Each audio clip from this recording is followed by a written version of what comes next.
ಬೆಳಿಗ್ಗೆ ಮುಂಜಾನೆ ಬಂದ್ರಿ ಸರ್ 10 ಗಂಟೆಗೆ ಏನು ನಾಷ್ಟ ಮಾಡಿಲ್ಲ, ಒಂದು ಚಹಾ ಕುಡ್ದಿಲ್ಲ, ಮಲ್ಕೊಂಡಿದ್ದು. ಎದ್ದು ಕುಂತಿದ್ದೇವೆ ಅಷ್ಟೇ ಸರ್. ಬಂದವ್ರನ್ನ ಒಂದು 4-5 ಜನ ವಕೀಲ್ ಟೈಪ್ ಕೋರ್ಟ್ ಹಾಕೊಂಡು ಬಂದ್ರು ಸರ್. 4 ಜನ ಪೊಲೀಸರು ಬಂದರು.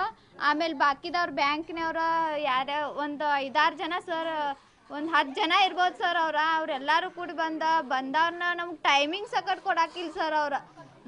ನಿಮ್ಮ ಮನೆ ಸೀಸ್ ಆಗೈತಿ ಹಂಗೆ ಹಿಂಗೆ ಅಂತೇಳಿ ಸಾಮಾನೆಲ್ಲ ನೀವು ಸಾಮಾನು ಸಕಟ್ ಹಿಡಿಗೊಡ್ಲಿಲ್ಲ ಸರ್. ಕೂರ್ಸುನ್ ತಗೊಂಡು ನೀವು ಹೊರಗೆ ನಡ್ರಿ ಅಂತ ಹೇಳಾಕತ್ರು ಸರ್. ಅಜ್ಜಿ ಒಬ್ಬಾಕಿ ಪೇಷಂಟ್ ಇದ್ಲ ಅಂದ್ರೆ ಆಕಿನ ಅಡ್ಮಿಟ್ ಮಾಡಿ ಮೊನ್ನೆ ಕರ್ಕೊಂಬಂದಿದ್ದೇವೆ ಸರ್ ನಾವು ಅವ್ರನ್ನೂ ಸಕಟ ಹೊರಗೆ 5 ನಿಮಿಷ ನಿಂದ್ರಗೊಡುವಾರ ಸರ್. ಎಲ್ಲರೂ ಹೊರಗೆ ಬಿದ್ದು ಹೋಗ್ರಿ ಅಂತೇಳಿ ನಿಂತು ಬಿಟ್ಟಿದ್ದಾರೆ ಸರ್ ಅವರು. ಅದಕ್ಕೆ ಮತ್ತೇನು ಮಾಡಿದ್ದು, ಅಲ್ಲಿಂದ ನಮ್ಗೆ ಟೈಮಿಂಗ್ ಸರ್ 10 ನಿಮಿಷ ಟೈಮ್ ಕೊಟ್ರೆ ಅಷ್ಟೇ ನಾವು ಸಾಮಾನು ತೊಗೊಂಡು ಎಲ್ಲ ಹೊರಬೀಳ್ತೇವೆ, ಇಲ್ರಕ್ಕ ಬೀಳೋಕ್ಕಾಗಂಗಿಲ್ಲ ರೀ ನಮಗಂತೆ ಹೇಳಿದು. ಆ 10 ನಿಮಿಷ ಟೈಮಿಂಗ್ ಕೊಟ್ಟರು ಎಲ್ಲ ಸಾಮಾನು ತೆಗೆದು ಹೊರಗೆ ಇಟ್ಟಿದ್ದೇವ್ರಿ ಸರ್. ಪಾಪುನ ಎಲ್ಲಿ ತೊಗೊಂಡು ಹೋಗಿ ಕುಂಡ್ರೋ ಸರ್ ನಾವು?